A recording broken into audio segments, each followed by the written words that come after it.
Hello नमस्कार, स्वागत है आप सभी का। मेरा नाम है शेखर गुप्ता और आप देख रहे हैं फिजिक्स संकल्पना। और शुरू करने वाले हैं आज अपनी क्लास 11th के चैप्टर नंबर 3 को, जिसका नाम है सरल रेखा में गति। दूसरा चैप्टर हमने कुछ पढ़ लिया है, मतलब कुछ उसका टॉपिक कुछ रहते हैं उसके टॉपिक, लेकिन क्योंकि एक फ्रेश स्टार्ट है तो मैं चाहता हूँ कि एक नया चैप्टर शुरू किया जाए। दूसरे चैप्टर की जो भी चीज़ें रह रही है मैं उनको आराम आराम से आपको करा दूंगा। अब तीसरे चैप्टर से हम शुरू करने वाले हैं चीज़ों को पढ़ना। तीसरे चैप्टर का नाम है बच्चों सरल रेखा में गति। ये एक नई यूनिट है। आप जानते होंगे आपके सिलेबस में यूनिट्स के बटा हुआ है। कुल 15 चैप्टर आपके 11th क्लास के फिजिक्स में है। उसमें से तीसरा चैप्टर आज हम शुरू करेंगे, जिसका नाम है हमारा चैप्टर का नाम है बच्चों सरल रेखा में गति। सरल रेखा में गति, motion in a straight line. English में इसका ये नाम लिखा जाएगा, motion in a straight line. अगर बच्चों हम इसके यूनिट की बात करें तो ये जो हमारा है ये यूनिट 2 है। यूनिट 2 का नाम है हमारा गति विज्ञान। गति विज्ञान इंग्लिश में बोलते हैं काइनेमेटिक्स। बिल्कुल बेसिक से शुरू करेंगे बच्चों पढ़ना, और आपको भी अच्छे से इसको पढ़ना है, ठीक है। चलिए शुरू करते हैं। मैं आपको शुरू बताता हूँ। एक वर्ड होता है बच्चों यांत्रिकी। इंग्लिश में बोलते हैं इसको मैकेनिक्स। मैं आपसे कोशिश करना आप लोग कि जो मैं इंग्लिश वर्ड आपको बताता रहता हूँ उनको लिख लिया करें, क्योंकि ज़रूरत तो आपको पड़ेगी इन चीज़ों की। मैकेनिक्स क्या है, यांत्रिकी क्या है बच्चों? हुआ ये कि फिजिक्स की एक ऐसी ब्रांच बनाई गई जिसके अंदर हम केवल उन वस्तुओं को पढ़ेंगे जो वस्तु या तो विराम में है या गति कर रही है। और गति कर रही है तो उस पर ऐसा क्या लगा है कि उसने गति करना पड़ा उसको। मान लीजिए मेरे सामने ये इंक पोट है हमारी, अगर मैं इसको ऊपर कोई फोर्स नहीं लगाऊंगा तो ये अपनी जगह रखी रहेगी। तो मतलब ये है कि जब ये मोशन करेगी तो उसके ऊपर कुछ ना कुछ फोर्स लगाना पड़ा होगा हमें। इन सब बातों की, इन सब चीज़ों की जब हम बात करते हैं तो उसको बोलते हैं यांत्रिकी। यांत्रिकी फिजिक्स का, भौतिक विज्ञान का एक वो हिस्सा है जिसके अंदर हम उन वस्तुओं के बारे में पढ़ते हैं जो वस्तुएं या तो मोशन में होती हैं, गति में होती हैं, या जो विराम में होती हैं, रुकी हुई होती हैं, ठीक है। तो आप लिख लेना कि भौतिक विज्ञान या फिजिक्स, अब भौतिक विज्ञान आप इतनी इंग्लिश आप पढ़ते ही हैं, कि फिजिक्स का की वह शाखा जिसके अंदर हम उन वस्तुओं का अध्ययन करते हैं जो या तो गति में होती हैं या विराम में होती है, और उन पर लगने वाले बलों की हम बात करते हैं कि कौन कौन से बल उन पे लगे हुए हैं, ठीक है। इसको हम 3 हिस्सों में बांटते हैं बच्चों। यांत्रिकी को हम 3 हिस्सों में बांटते हैं। पहला हिस्सा होता है बच्चों स्थैतिकी। हिंदी में थोड़े मुश्किल से वर्ड होते हैं, इंग्लिश में बोलते हैं बच्चों इसको स्टैटिक्स। दूसरा हिस्सा होता है बच्चों गति विज्ञान, जो हमारी यूनिट का नाम है, गति विज्ञान। गति विज्ञान को इंग्लिश में बोलते हैं काइनेमेटिक्स। और तीसरा होता है बच्चों गतिकी, जिसको बोलते हैं बच्चों डायनामिक्स। पहले इनकी अलग अलग बुक हुआ करती थी हमारे सिलेबस में, कुछ आज से 15 साल पहले तक, लेकिन अब सबको इकट्ठा कर दिया है। यांत्रिकी, जिसके अंदर हम उन वस्तुओं का अध्ययन करते हैं जो वस्तुएं विराम में होती हैं या गति में होती हैं। और गति कर क्यों रहा है, उस पर ऐसा कौन सा बल लगा है कि उसने गति की है, उन सब चीज़ों की बात हम कहाँ करते हैं, यांत्रिकी के अंदर। यांत्रिकी को आगे कितने हिस्सों में बांटा गया? 3 हिस्सों में बांटा गया। पहला हिस्सा है स्थैतिकी, जिसको बोलते हैं स्टैटिक्स। दूसरा है गति विज्ञान, जिसको बोलते हैं काइनेमेटिक्स। तीसरा हिस्सा है गतिकी, जिसको बोलते हैं डायनामिक्स। अब ये क्या क्या है ये भी सुन लीजिए आप। यांत्रिकी का वो हिस्सा, यांत्रिकी की वो शाखा जिसके अंदर हम केवल विराम में जो वस्तुएं हैं उनका अध्ययन करते हैं, उनको बोलते हैं स्थैतिकी, मतलब स्टैटिक्स। केवल जो विराम में है। मान लीजिए मैं आपको पूछूं कि भाई हमारे पास ये मार्कर है, ये गति में है या विराम में है, तो आप कहेंगे विराम में है। तो जब हम इसका अध्ययन करेंगे, इस पे क्या बल लग रहा है, mg लग रहा है, नॉर्मल, सब चीज़ जब हम आगे पढ़ेंगे मैं आपको बताता चलूँगा। तो जब विराम में इस वस्तु की अध्ययन करेंगे तो उसको बोलते हैं स्थितिकी। लेकिन जब गति वाली वस्तुओं का अध्ययन करना हो, गतिमान वस्तुओं का अध्ययन हमें करना हो, गतिमान वस्तुओं का अध्ययन हमें करना हो, तो हम बात करते हैं बच्चों गति विज्ञान या गतिकी की। इन दो अलग अलग क्यों बनाना पड़ा हमें? मान लीजिए बच्चों मैं कहूँ कि एक कार है और ये कार सड़क पे चल रही है, तो कार किस में है? गति में। अब मुझे इस कार का अध्ययन करना है कि भाई इसकी चाल कितनी है, इसका वेग कितना है, इसका त्वरण कितना है, इसे बल कितना लगा हुआ है। तो हम ये सब बातें या तो गति विज्ञान में करेंगे या गतिकी में करेंगे। अगर ये रेस्ट में होती, रुकी हुई होती, विराम में होती, तो हम कहते कि ये हम इसका अध्ययन किस में करेंगे? स्थितिकी मतलब स्टैटिक्स में। इन दोनों में फ़र्क ये है बच्चों कि जब हम सिर्फ कार की गति का अध्ययन करना चाहते हैं, हमें उस बात से कोई मतलब नहीं है कि उस पर बल क्या लगा है, इसके अंदर इंजन है कार के, इंजन ने ऐसा क्या किया कि कार चलने लगी। उसको अगर हम हटा दें तो केवल कार की गति का अध्ययन करें कि कार की चाल कितनी है, कार का त्वरण कितना है, कार कितने समय तक चल रही है, ये सिर्फ हम पढ़ते हैं गति विज्ञान के अंदर। मतलब इसमें हम सिर्फ गति का अध्ययन करेंगे, गति के कारण का अध्ययन नहीं करेंगे। कार चल रही है इस बात का अध्ययन करेंगे, कार क्यों चल रही है इस बात का अध्ययन नहीं करेंगे, इस बात की हम टेंशन नहीं लेंगे। अगर हमें कार के चलने के कारण भी पता करना है कि भाई कार चल तो रही है लेकिन चल क्यों रही है, किसने फोर्स लगाया, ऐसा क्या हुआ कि कार चलने लगी, तो हम उसका अध्ययन करेंगे गतिकी में। मतलब इस गति विज्ञान के अंदर भी हम गतिमान वस्तु का अध्ययन करेंगे, गतिकी के अंदर भी हम गतिमान वस्तु का अध्ययन करेंगे, लेकिन इस गतिकी के अंदर हम इस गति के होने के कारण का भी अध्ययन करेंगे। कारण का अध्ययन की गति हुई क्यों है, कार के अंदर ऐसा क्या हुआ। लेकिन यहाँ हम सिर्फ गति का अध्ययन करेंगे, कारण का अध्ययन बिल्कुल नहीं करेंगे। हम नहीं देखेंगे भाई कार क्यों चल रही है। और एग्जांपल लेते हैं, मान लीजिए अगर मैं कहूँ कि एक गाड़ी चल रही है या कोई आदमी चल रहा है कि उसकी चाल इतनी है, उसने इतने समय में इतनी दूरी तय कर ली है, तो ये सब हम बातें यहाँ करेंगे गति विज्ञान में। वो आदमी चल क्यों रहा है, उसके चलने का कारण क्या है, इस समय कोई मतलब नहीं है। लेकिन अगर हमें चलने के कारण की भी बात करनी है, वो सब बातें हम कहाँ करेंगे? गतिकी में करेंगे। तो बच्चों आप जैसे कि आपने यूनिट का नाम देख लिया, यूनिट का नाम है गति विज्ञान। और गति विज्ञान वो जहाँ सिर्फ हमें गति का अध्ययन करना है, उसके कारण का अध्ययन नहीं करना है, तो हम सारा फोकस अपना इसी गति विज्ञान पे रखेंगे। जब आप नोट्स बनाएं तो हेडिंग लगा लेना स्थितिकी और उसमें लिखना यांत्रिकी की वह शाखा जिसमें केवल विराम में वस्तु का अध्ययन किया जाता है स्थितिकी कहलाता है। गति विज्ञान हेडिंग लगा लेंगे, ऐसे यांत्रिकी की वह शाखा जिसमें हम गतिमान वस्तुओं का अध्ययन करते हैं, उनके कारण का अध्ययन नहीं करते, उसको कहते हैं गति विज्ञान। गति की यांत्रिकी की वह शाखा जिसके अंदर हम गति का अध्ययन तो करेंगे ही, उसके कारण का भी अध्ययन करेंगे। नोट्स अपने आप से खुद बना लेना। शुरू करते हैं पढ़ना, आगे चलते हैं और अब शुरू करेंगे बिल्कुल सरल रेखा में गति।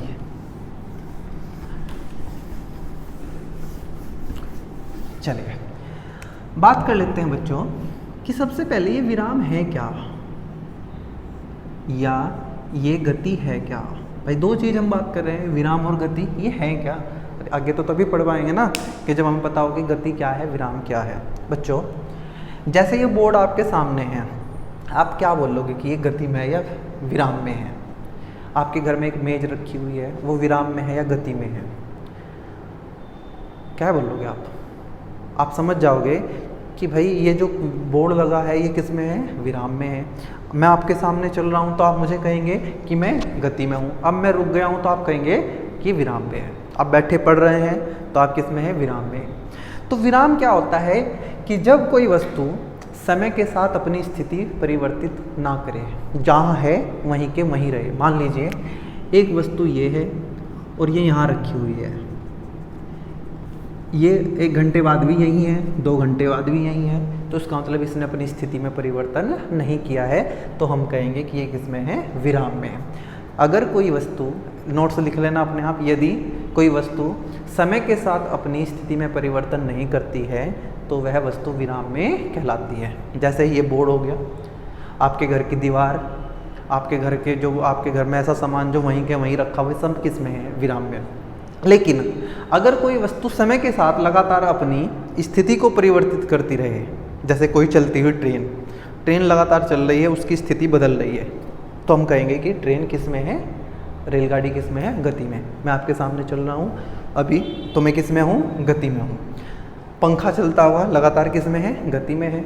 तो अगर कोई वस्तु समय के साथ लगातार अपनी स्थिति परिवर्तित करता रहे तो हम कहेंगे कि वो किस में है? गति में। विराम को बच्चों इंग्लिश में बोलते हैं रेस्ट और गति को बोलते हैं मोशन। ये चीज़ें थोड़ी बहुत आपको पता होनी चाहिए, कि ऐसा नहीं कि बिल्कुल हिंदी पे ही अटके कि नहीं हिंदी में ही पढ़ेंगे हम। विराम, रेस्ट, गति क्या हो गई? मोशन। बच्चों गति 3 प्रकार की होती है, अलग अलग हिसाब से बांटते हैं बच्चों। एकविमीय गति, द्विविमीय गति और त्रिविमीय गति।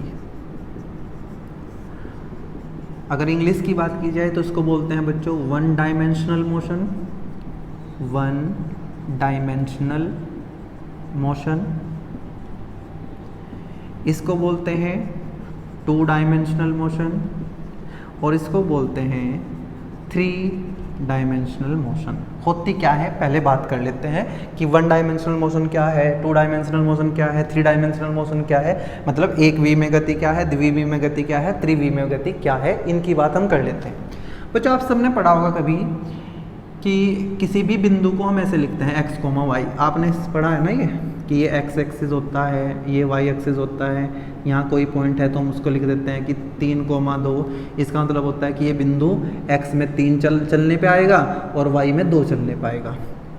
ऐसे ही एक बिंदु हम लिख सकते हैं x, y, z। जब हम 3 अक्ष की बात करते हैं, x अक्ष, y अक्ष और z अक्ष की बात करते हैं।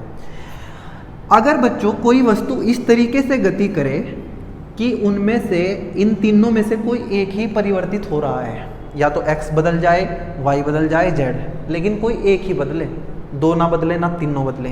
कैसे? आप ध्यान से देखेंगे कि मान लीजिए मैं इसको बताया ऐसे x, y और ये है आपका z।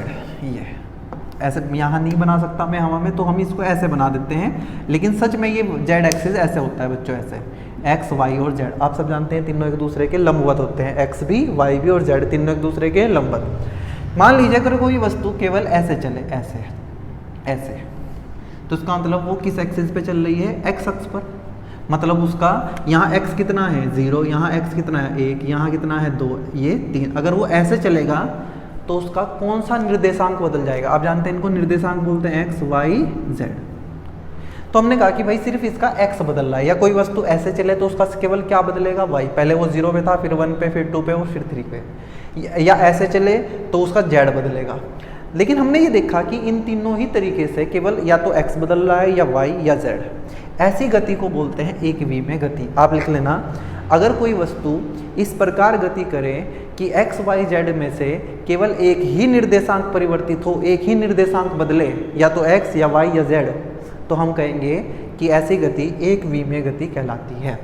लेकिन अगर कोई वस्तु ऐसे चले कि उसका x भी चेंज हो रहा है और y भी, लेकिन z नहीं बदल रहा है, या x भी बदल रहा है, y भी, लेकिन z नहीं बदल रहा, या y और z बदल रहे हैं, x नहीं बदल रहा, या x और z बदल रहा है लेकिन y नहीं बदल रहा। मतलब 3 में से 2 चीज़ें बदल रही हैं, x, y या x, z या y, z, तीनों नहीं बदल रही है।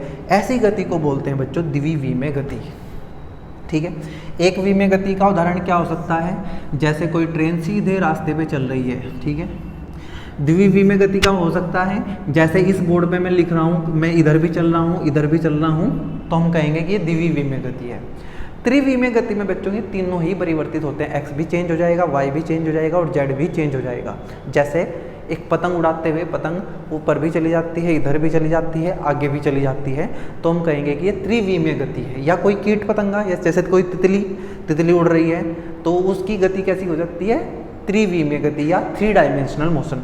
इसका मतलब है कि गति को हम 3 हिस्सों में बांट सकते हैं, एकवी में गति, द्विवी में गति और त्रिवी में गति। मैंने आपको समझा दिया कि तीनों क्या होती हैं। एक्स बदल रहा है अकेला या वाई या जेड तो एकवी में गति, एक्स वाई जेड में से कोई 2 बदल रहे हैं द्विवी में गति, या तीनों बदल रहे हैं तो त्रिवी में गति कहलाती है। चलिए यहाँ खत्म करते हैं हम विराम और गति को। ठीक है बच्चों, मैंने कहा कि विराम क्या है, जब कोई वस्तु अपनी स्थिति ना बदले समय के साथ वहीं के वहीं है तो हम कहेंगे कि वस्तु विराम में है। लेकिन अगर कोई वस्तु समय के साथ लगातार अपनी स्थिति को परिवर्तित कर रही है तो हम कहेंगे कि वो वस्तु विगति में है। अब एक बात सुनना बच्चों कि मान लीजिए ये कोई ट्रेन है और इस ट्रेन के डब्बे में यहाँ 2 व्यक्ति बैठे हैं, यहाँ ए बैठा है और यहाँ बी बैठा है, और आप खड़े हैं बाहर, आप सी हो। जब ये ट्रेन जा रही है, किसी ने आपसे पूछा कि बताओ ये ए विराम में है या गति में है, तो आपने क्या देखा कि ए तो लगातार अपनी स्थिति परिवर्तित कर रहा है। आप खड़े होकर देख रहे हो ट्रेन लगातार आगे जा रही है, आपने देखा ए तो लगातार अपनी स्थिति को परिवर्तित कर रहा है, तो आपने कहा भाई अगर कोई वस्तु अपनी स्थिति को परिवर्तित कर रही है तो वो किस में है, गति में है। तो आपके हिसाब से ए किस में है, गति में है। लेकिन जब बी को पूछा गया कि ए किस में है, तो बी तो उसके सामने बैठा है ए के, वो 10 मिनट बाद भी वहीं है। हाँ, ये नहीं है कि वो उठ के खड़ा हो गया चलने लगा, नहीं, बैठा हुआ है। बी ने देखा यार ए तो अपनी स्थिति परिवर्तित ही नहीं कर रहा है, तो इसका मतलब ए किस में है, विराम में है। जब सी को पूछा गया ए किस में है, तो सी ने बताया कि ये किस में है, गति में, लेकिन बी में बताया कि बी ए भैया तो किस में है, विराम में है। तो इसका मतलब ए गति में भी हो सकता है, विराम में भी हो सकता है, एक ही साथ जब देखने वाले 2 हों। जो देखते हैं, जो चीज़ों को ऑब्जर्व करते हैं, उनको बोलते हैं ऑब्जर्वर। क्या बोलते हैं, ऑब्जर्वर। थोड़ा सा तो देखो इंग्लिश आपको करना ही पड़ेगा भाई। इसका मतलब ये है कि अगर देखने वाला बदल जाए, अगर देखने वाले एक से ज़्यादा हैं, तो एक ही वस्तु एक ही समय में गति में भी हो सकती है, विराम में भी। ए सी के लिए गति में है, बी के लिए विराम में है। ठीक है, इसका मतलब एक ही वस्तु एक ही समय में 2 अलग अलग लोगों के लिए, अलग अलग देखने वालों के लिए, अलग अलग ऑब्जर्वर के लिए एक ही समय में एक साथ गति में भी हो सकती है और विराम में भी हो सकती है। लेकिन अगर केवल सी को पूछा जाए कि ये किस में है, तो ये अभी तो गति में है, लेकिन अगर इस ट्रेन को रोक दिया जाए तो ये आ जाएगा विराम में। तो केवल एक के लिए, एक ऑब्जर्वर के लिए, एक देखने वाले के लिए एक वस्तु एक समय में या तो विराम में होगी या गति में, एक साथ दोनों में नहीं हो सकती। अगर आप ये कहने लगे कि ये एक अभी मेरे लिए ही विराम में है तो वो गति में नहीं हो सकता, गति में है तो विराम में नहीं हो सकता। यहाँ से हमें इतनी बात समझ आई है बच्चों कि गति और विराम जो है ना, वे देखने का एक तरीका है। कोई चीज़ गति में है या विराम में है वो निर्भर करेगा देखने वालों पे। एक के लिए एक चीज़ विराम में है तो दूसरे के लिए वो ही गति में भी हो सकती है। मतलब ये सापेक्ष चीज़ें हैं। विराम और गति एक दूसरे क्या है, सापेक्ष चीज़ें हैं। मतलब ये देखने वाले पे निर्भर कर रहा है कि देखने वाला क्या देख रहा है। ऐसा नहीं है कि बिल्कुल परफेक्ट कि ये रेस्ट में है तो ये रेस्ट में, ये विराम में है तो विराम में ही रहेगा, नहीं, ऐसा नहीं है। ऐसी कोई चीज़ है ही नहीं कि हम ये कहते कि ये विराम में है तो विराम में ही रहेगा। नहीं भाई, मेरे लिए विराम में है, हो सकता है दूसरे के लिए गति में हो जाए। ठीक है, यहाँ से मैंने आपको समझाने की कोशिश की कि जब हम गति और विराम की बात करते हैं तो ये देखने का एक दृष्टिकोण है, ये एक तरीका है, रिलेटिव चीज़ें हैं, ये रिलेट कर पाएंगे हम। अगर मेरे लिए विराम में है तो ऐसा नहीं है कि वो हर किसी के लिए विराम में हो। बात समझ आई है? आगे बढ़ते हैं और आगे बढ़ते हुए बात करेंगे बच्चों अब बेसिक चीज़ों की। बिल्कुल, जैसे कि सबसे पहले बात कर लेते हैं दूरी की। दूरी को इंग्लिश में बोलते हैं बच्चों डिस्टेंस। क्या बोलते हैं? डिस्टेंस। क्या दूरी है? हमने कहा कि एक लड़का एक बिंदु ए से चल के बी तक पहुंचा और ये उसका रास्ता है। मान लीजिए आप ही अपने घर से निकल के किसी दुकान पे गए, तो जिस रास्ते से आप गए उस रास्ते की लंबाई को दूरी बोलते हैं। तय किए गए पथ, तय किए गए पथ की लंबाई, तय किए गए पथ की लंबाई को दूरी कहते हैं, दूरी कहते हैं। जो रास्ता हम चलते हैं, हम नहीं, मतलब जिसके लिए बात करें, एक कार है, हमने कहा कार ने कितनी दूरी तय की, तो हमें ये देखना है कि कार किस रास्ते से आई है, उस रास्ते की लंबाई को माप लिया जाए तो हम कहेंगे इसको क्या कहेंगे, दूरी। ठीक है, कोई मुश्किल चीज़ नहीं है। अब मैं बात करता हूँ कि दूरी को मापते कैसे हैं। दूरी का मात्रक क्या होता है? दूरी का मात्रक होता है बच्चों मीटर। आप कहेंगे भाई सेंटीमीटर किलोमीटर भी होता है बच्चों, इनको बोलते हैं मूल मात्रक। मीटर के अलावा भी बहुत सारे हैं, किलोमीटर है, मिलीमीटर है, सेंटीमीटर है, डेकामीटर है, ठीक है। लेकिन मूल मात्रक क्या है, मेन मात्रक क्या है दूरी का? मीटर। मीटर को m लिख देते हैं, ठीक है। विमीय सूत्र पहले दूसरे चैप्टर में जो पिछला चैप्टर पढ़े हैं मैंने वहाँ आपको लिखना सिखाया है कि विमीय सूत्र कैसे लिखे जाते हैं। दूरी का होता है l मतलब लेंथ। मैं यहाँ नहीं बताऊँगा कैसे लिखा है वह, या आप दूसरे चैप्टर में पढ़ें कि जहाँ विमाय लिखना हमने सीखा है। कैसी राशि है ये बच्चों? जब अगला चैप्टर हम पढ़ेंगे, चैप्टर नंबर 4, तो वहाँ मैं आपको पढ़ाऊँगा सदिश राशियाँ, अदिश राशियाँ। ऐसी राशियाँ जिनमें दिशा होती है उनको बोलते हैं सदिश राशि। जिनमें केवल परिमाण होता है, ये परिमाण क्या है ये थोड़ा आगे बात कर लेंगे, अभी उतना टाइम नहीं है, हम बीच में नहीं बात करेंगे।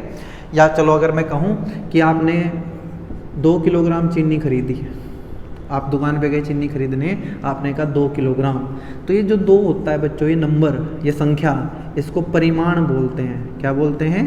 परिमाण। और ये जो केजी है, ये केजी को बोलते हैं मात्रक। क्या बोलते हैं? मात्रक बोलते हैं इसको। बात समझ आई? चलिए बहुत बढ़िया बेटा। अगर मैं बताऊं कि लंबाई क्या है, सॉरी ये दूरी क्या है, दूरी एक अदिश राशि है, इसमें दिशा नहीं होती है, इसमें केवल परिमाण होता है। जिनमें केवल परिमाण होता है उनको बोलते हैं अदिश राशि, और जिनमें परिमाण के साथ साथ दिशा भी होती है तो उनको बोलते हैं सदिश राशि। अगले चैप्टर में डिटेल में पढ़ेंगे, फिर कोई डाउट नहीं रहेगा भाई। राशि कैसी है? अदिश राशि। मात्रक क्या है? मीटर है। और विमीय सूत्र क्या है? एल इसको लिखते हैं, ठीक है जी। ये है हमारी दूरी। बात कर लेते हैं विस्थापन की, कि ये विस्थापन क्या है। विस्थापन को इंग्लिश में बोलते हैं बच्चों डिस्प्लेसमेंट। क्या बोलते हैं? डिस्प्लेसमेंट। हमने कहा कि हम एक बिंदु ए से चले और हम बी पे पहुंचे, ये हमारा रास्ता था। ध्यान रख लेंगे बच्चों कि जिस जगह से हम चलना शुरू करते हैं उसको प्रारंभिक बिंदु बोलते हैं या आरंभिक बिंदु बोलते हैं, जो भी आप बोलना चाहें, प्रारंभिक बिंदु या आरंभिक बिंदु। प्रारंभिक बिंदु। और जहां हम पहुंचते हैं बच्चों, जहां हम खत्म करते हैं अपनी यात्रा को, उसको बोलते हैं अंतिम बिंदु। इंग्लिश में इसको बोलते हैं इनिशियल पॉइंट, इसको बोलते हैं फाइनल पॉइंट, ठीक है। हमने कहा कि जिस रास्ते से गए हम उसकी कुल लंबाई को माप लें तो उसको बोलते हैं दूरी।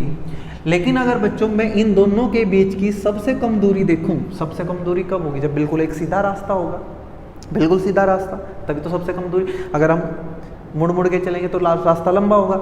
अगर मैं सबसे कम दूरी की बात करूं, ए और बी के बीच की, प्रारंभिक बिंदु व अंतिम बिंदु के बीच की दूरी, न्यूनतम दूरी, सबसे कम दूरी, उसको बोलते हैं बच्चों विस्थापन। और ये हमेशा एक सरल रेखा होगी, सीधी रेखा होगी। तो हम क्या लिखेंगे? प्रारंभिक बिंदु,